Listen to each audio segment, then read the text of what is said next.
শুভ সময় সকলকে। আজকের ক্লাসে আমরা আলোচনা করতে যাচ্ছি এমবেডেড কোশ্চেন নিয়ে। এমবেডেড কোশ্চেনটা আসলে কি এটা আমরা এখন জানবো। তার আগে জেনে নিই যে এটা আমাদের কিসে লাগবে। আমাদের প্রত্যেকটা রিটেনের ক্ষেত্রে ঠিকভাবে গ্রামাটিক্যাল রুলসগুলো ফলো করতে এবং সঠিকভাবে লিখতে আমাদের এমবেডেড কোশ্চেনটা দরকার জানাটা, এবং সেন্টেন্স কারেকশনের ক্ষেত্রে এমবেডেড কোশ্চেন ইম্পর্টেন্ট। এছাড়াও এমবেডেড কোশ্চেন নিয়েই এমসিকিউ আসতে পারে আমাদের ভর্তি পরীক্ষার জন্য। তো এই জন্য এমবেডেড কোশ্চেনটা আমাদের জানতে হবে। এমবেডেড কথার অর্থ হচ্ছে খচিত। খচিত অর্থাৎ এমন একটা প্রশ্ন যে প্রশ্নটা ওই বাক্যটার মধ্যে খচিত আকারে থাকবে। এই কথাটার মানে কি? এই কথাটার মানেটা আমরা বাংলা দিয়ে বুঝবো। আমি যদি কাউকে জিজ্ঞাসা করি যে আমি একে জিজ্ঞাসা করলাম যে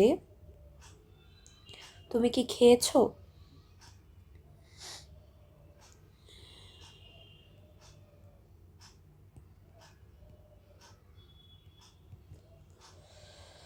আর বিকে আমি জিজ্ঞাসা করলাম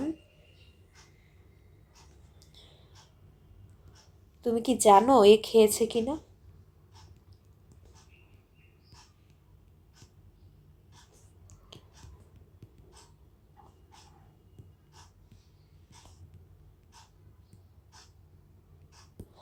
অথবা আমি বিকেই বললাম যে তুমি জেনে আমাকে বলো,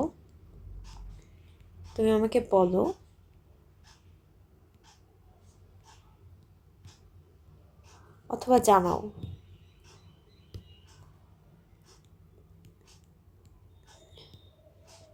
যে এ খেয়েছে কিনা।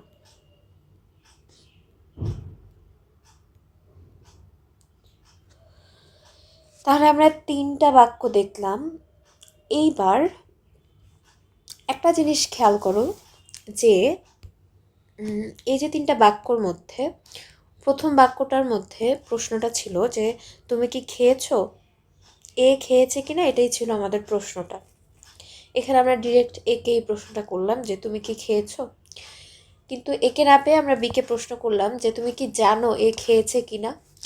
এই যে পার্টটা এ খেয়েছে কিনা, এটা কিন্তু কোশ্চেন, এটা কিন্তু একটা কোশ্চেন, এটা কিন্তু কোনো একটা স্টেটমেন্ট না যে এ খেয়েছে অথবা এ খায়নি। এটা একটা স্টেটমেন্ট না, এটা একটা কোশ্চেন।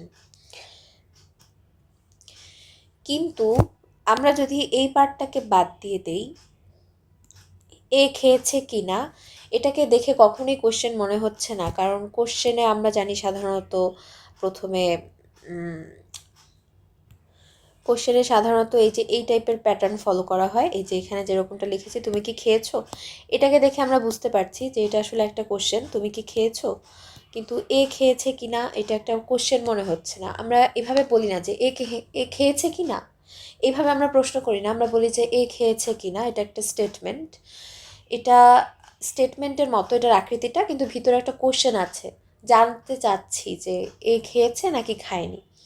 তো এই যে ব্যাপারটা, প্রশ্ন করছি কিন্তু প্রশ্নটা দেখে বোঝা যাচ্ছে না যে ওইটা একটা প্রশ্ন।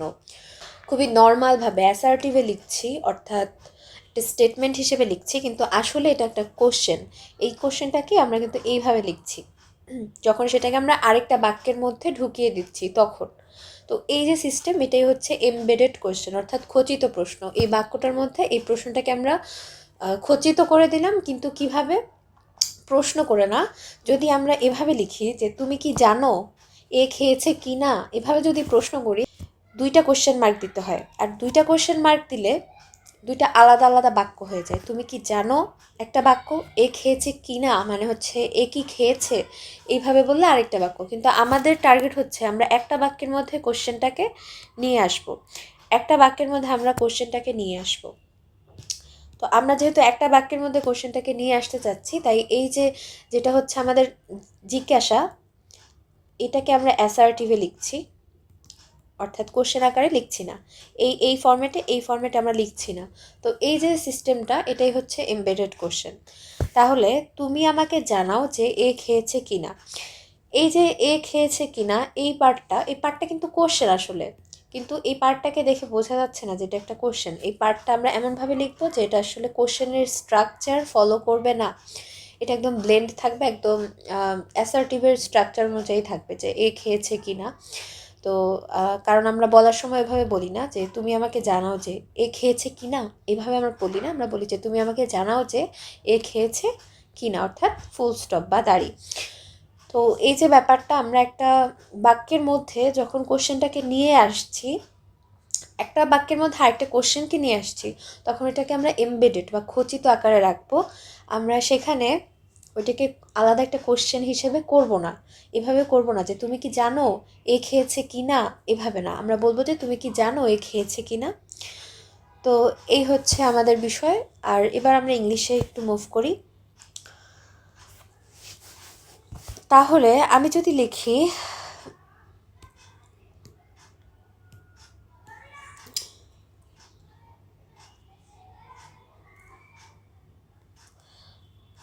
I do not know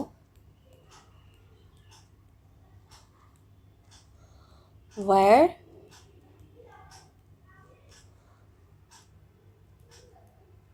does he live.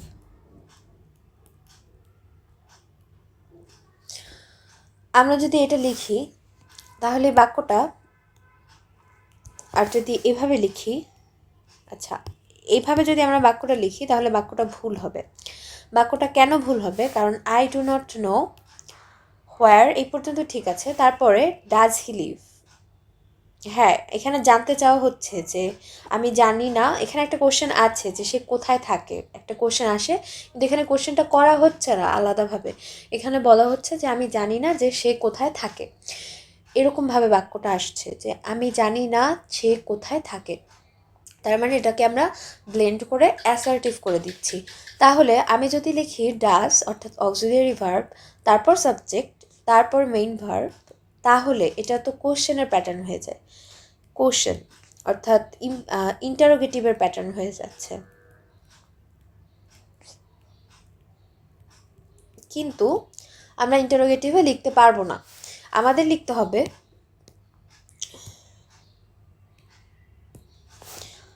হবে I do not know where he lives।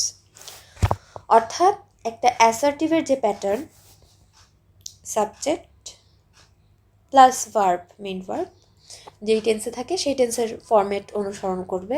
তো এটা হচ্ছে আমাদের অ্যাসার্টিভের প্যাটার্ন। তাহলে আমরা অ্যাসার্ট করছি, কোশ্চেন করছি না। আমাদের একটা জানার বিষয়বস্তু আছে ঠিকই, কিন্তু আমরা আলাদাভাবে জিনিসটাকে কোশ্চেন আকারে উপস্থাপন করছি না, অ্যাসার্টিভ অথবা একটা বর্ণনা বা একটা নর্মাল স্টেটমেন্ট হিসেবে নিয়ে আসছি। তো এই যে ব্যাপার, এটাই হচ্ছে আমাদের এমবেডেড কোশ্চেন, এটা হচ্ছে আমাদের সঠিক স্ট্রাকচারটা হচ্ছে এরকম।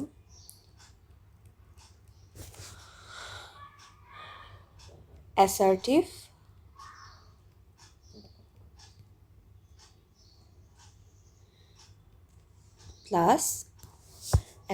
প্লাস এখানে যে কোশ্চেনটা হবে, কোশ্চেনটাও হবে অ্যাসার্টিভে, কোশ্চেনটাকে আমাদের অ্যাসার্টিভে লিখতে হবে, অথবা এখানে ইন্টারোগেটিভ থাকতে পারে।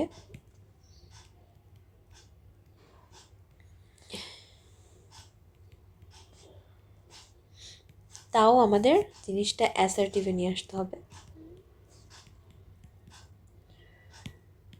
আর এখানে কোশ্চেন মার্ক আসবে যেহেতু মেইন ক্লজটা ইন্টারোগেটিভে আছে, অথবা ইম্পারেটিভেও থাকতে পারে।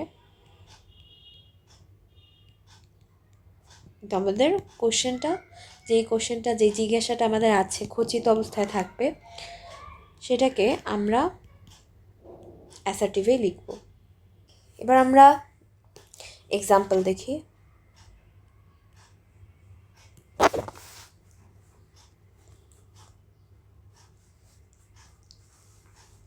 যেমন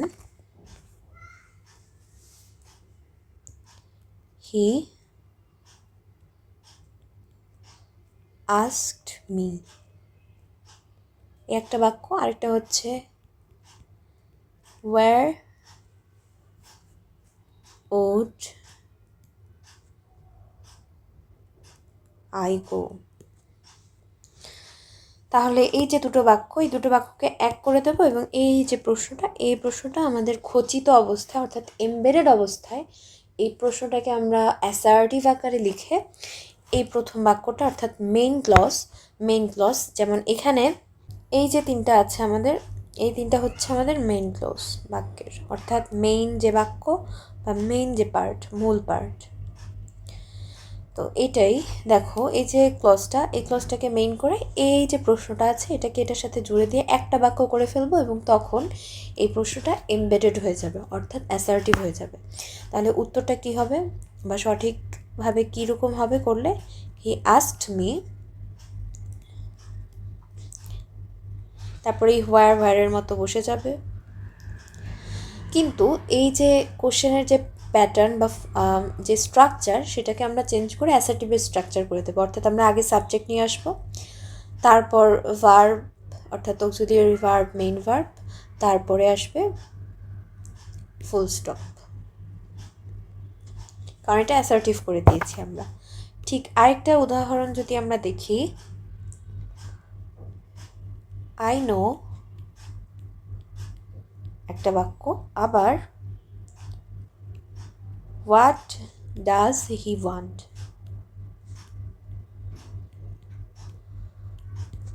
এই হচ্ছে আমাদের জানার বিষয় বা মূল কোশ্চেন। এখন এটাকে যদি আমি লিখি, I know what does he want. তাহলে দেখো তো এই যে এখানের এই যে বাক্যটা আর এই যে বাক্যটা আর এই যে বাক্যটা, এই দুইটার ফরম্যাটটা কিন্তু একই রয়ে গেছে। তাহলে তুমি কিভাবে দাবি করবে যে বাক্য দুইটা এক হয়েছে, আলাদা আলাদা নেই? বাক্য দুটো এখানে আলাদা আলাদাই আছে, তুমি জোর করে এক বানানোর চেষ্টা করছো। বাক্যটা যদি আমাদের এক বানাতে হয় তাহলে আমরা কিভাবে করব, ওইটাকে অ্যাসার্টিভ করে দিতে হবে কোশ্চেনটাকে। আই নো হোয়াট, প্রথমে আসবে সাবজেক্ট, তারপরে আসবে ভার্ব, হি ওয়ান্টস, কারণ ডাজ আছে এখানে, ডাজটা এটার সাথে মিশে যাবে এই ওয়ান্টের সাথে এবং এখানে এসটা চলে আসবে ওয়ান্টস। তাহলে আমরা দেখতে পেলাম আমাদের এই যে প্রথম করাটা এটা হচ্ছে ভুল, এটা হচ্ছে কারেক্ট। এরপর যদি লিখি we do not understand,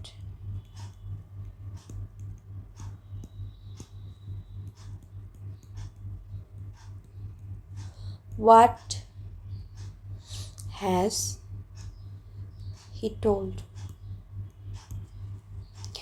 এবার এটাকে আমরা একত্র করে একটা বাক্যে রাখবো এবং এমবেডেড করে ফেলবো কোশ্চেনটাকে।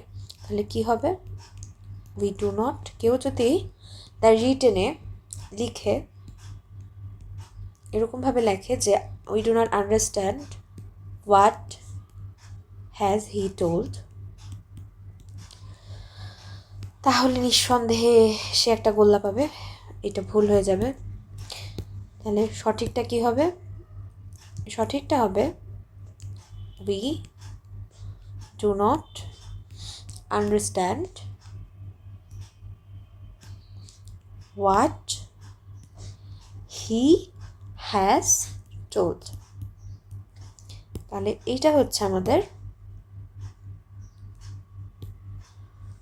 কারেক্ট,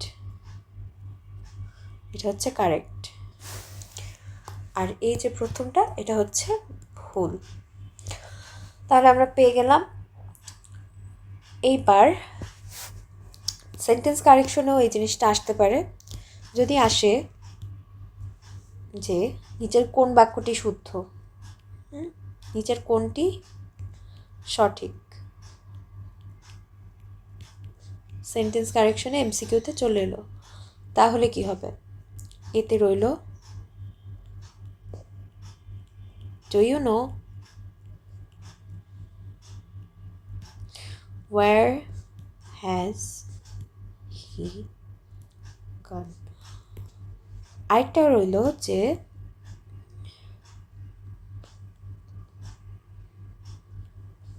ডু ইউ আন্ডারস্ট্যান্ড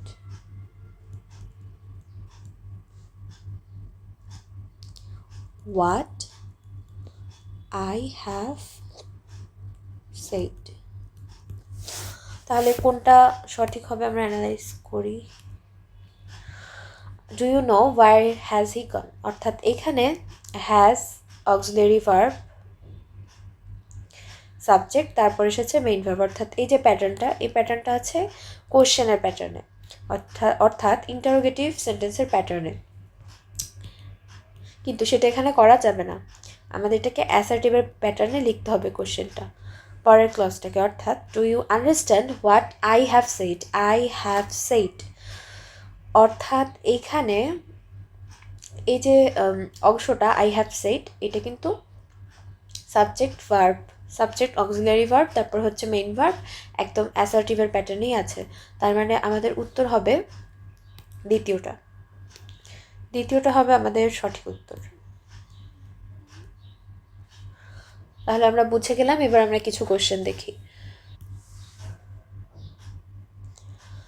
এখানে প্রথম যে প্রশ্নটা, ডু ইউ নো ড্যাশ, প্রথম অপশনটা আছে কি, প্রথম অপশনটায় আছে where does she come from, where তারপরে ডাজ অর্থাৎ অক্সিলারি ভার্ব আগে চলে এসেছে, তার মানে এটা ইন্টারোগেটিভ সেন্টেন্সের প্যাটার্ন, সো এটা আমরা নিতে পারছি না, এটা ভুল। ওয়্যার শি কামস ফ্রম, এটাকে আমরা নিতে পারি, দেখি, কিন্তু শেষ পর্যন্ত অপশন পড়তে হয়। Where from she comes, where from she comes হয় না, আমরা এভাবেই ইউজ করি যে where she comes from, so এটা হচ্ছে না।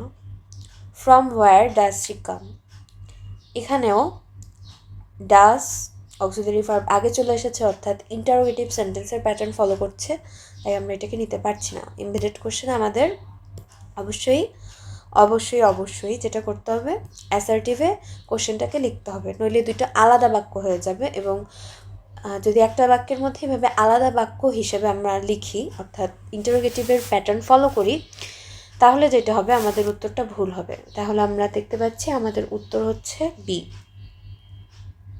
বি হচ্ছে আমাদের সঠিক উত্তর। এইবার পরেরটা দেখি। The teacher asked if dash to bring our text books to the class. The teacher asked if, আচ্ছা, all we had remembered, we had all remembered, had we all remembered, had all we remembered।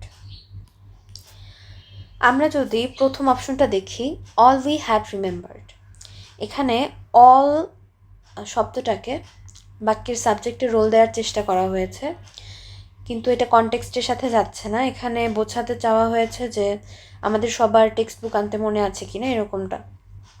তো all we হয় না, হয় হবে we all, অথবা হবে all of us, অথবা we all, তাহলে এটাকে আমরা নিতে পারছি না। এছাড়া দেখো, had we all remembered, C নাম্বারটা, সি নাম্বারে হ্যাড অর্থাৎ অক্সিলিয়ারিটা আগে চলে এসেছে, তারপর সাবজেক্ট, তারপর অন্যান্য সব কিছু, তাহলে এটাকেও আমরা নিতে পারছি না। কেন নিতে পারছি না, তার কারণ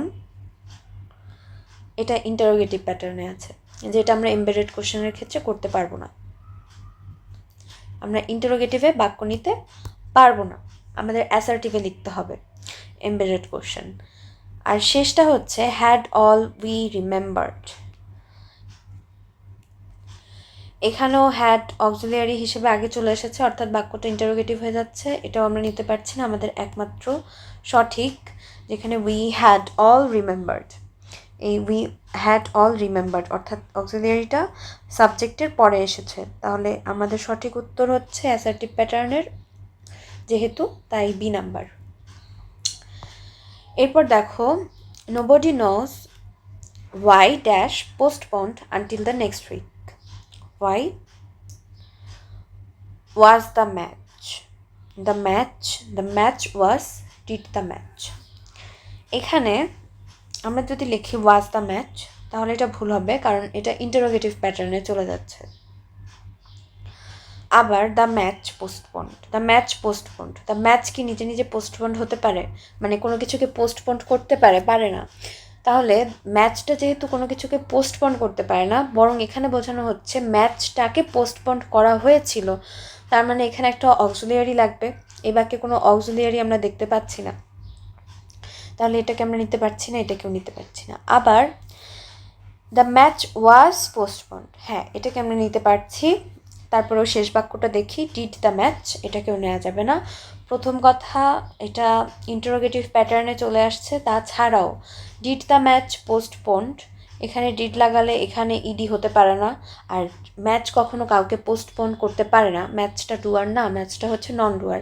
তাহলে এখানে ওয়াজ লাগবে, আর ওয়াজটা এখানে দিলে চলবে না, ওয়াজটা অবশ্যই এখানে হতে হবে, অর্থাৎ সাবজেক্টের পরে আসতে হবে এবং অ্যাসার্টিভ প্যাটার্ন ফলো করতে হবে। তাহলে আমাদের সঠিক উত্তর হলো সি নাম্বার। আর আমাদের সর্বশেষ প্রশ্ন হচ্ছে, can you tell me when ... does the train leave. এখানে ডাজ যেহেতু অক্সিলারি ভার্বটার সামনে চলে এসেছে সাবজেক্টের, এটাকে আমরা নিতে পারবো না, ইন্টারোগেটিভ প্যাটার্ন হয়ে যাচ্ছে। দ্য ট্রেন লিভস, হ্যাঁ এটাকে আমরা নিতে পারবো, কারণ এইটা অ্যাসার্টিভ প্যাটার্ন ফলো করছে। এছাড়াও leaves the train, when leaves the train এটা হচ্ছে না, কারণ ওয়েনটা তাহলে সাবজেক্ট হয়ে যাচ্ছে, এখানে ওয়েনটা সাবজেক্ট না, ট্রেনটা সাবজেক্ট। দ্য ট্রেন লিভস হবে প্যাটার্ন ভুল, কারণ আমরা জানি সাবজেক্ট তারপর ভার্ব। ওয়েনটা এখানে তাহলে সাবজেক্টের রোল প্লে করবে, কিন্তু সেটা আসলে অর্থগতভাবে এবং কোনোভাবেই সঙ্গত না। ওয়েন সাবজেক্ট না, ওয়েন দ্বারা প্রশ্ন করা হয়েছে যে কখন, সাবজেক্ট হচ্ছে ট্রেন, কারণ লিভ হয়ে যাচ্ছে train. The train will have left. আচ্ছা, তাহলে এই বাক্যটাও কিন্তু অ্যাসার্টিভের প্যাটার্ন ফলো করছে। তাহলে এইটা হবে নাকি এইটা হবে? এইটা হবে না, ডি নাম্বার। কেন হবে না? কারণ উইল হ্যাভ লেফট এটা হচ্ছে ফিউচার পারফেক্ট টেন্স, আর ফিউচার পারফেক্ট টেন্সে কেন এটা হবে না? কারণ ফিউচার পারফেক্ট টেন্স হতে হলে ভবিষ্যতের একটা টাইম লিমিট থাকে, উল্লেখ করা থাকে, কিন্তু এখানে তেমন কিছু নেই। আর তাছাড়া আমরা যখন কাউকে প্রশ্ন করি যে তুমি কি বলতে পারো যে ট্রেনটা কখন ছাড়ে, আমরা এভাবে প্রশ্ন করি না যে তুমি কি বলতে পারো ট্রেনটা কখন ছেড়ে গিয়ে থাকবে, এইভাবে আমরা প্রশ্নটা করি না। সো কনটেক্সট এবং এই যে টাইম লিমিটের কোনো উল্লেখ নেই, তো বাক্য অনুযায়ী এইটা হবে না। তবে প্যাটার্ন অনুযায়ী এটা ঠিক আছে, যেহেতু অ্যাসার্টিভ, কিন্তু বাক্যের কনটেক্সট এবং টেন্সের উপর ডিপেন্ড করে এটা ভুল। আমাদের একমাত্র সঠিক উত্তর হচ্ছে বি নাম্বার। তাহলে আজকের ক্লাস আমাদের এই পর্যন্তই। আশা করি তোমরা সবাই এমবেডেড কোশ্চেনটা সম্পর্কে একটা ভালো ধারণা পেয়েছো। ধন্যবাদ সবাইকে।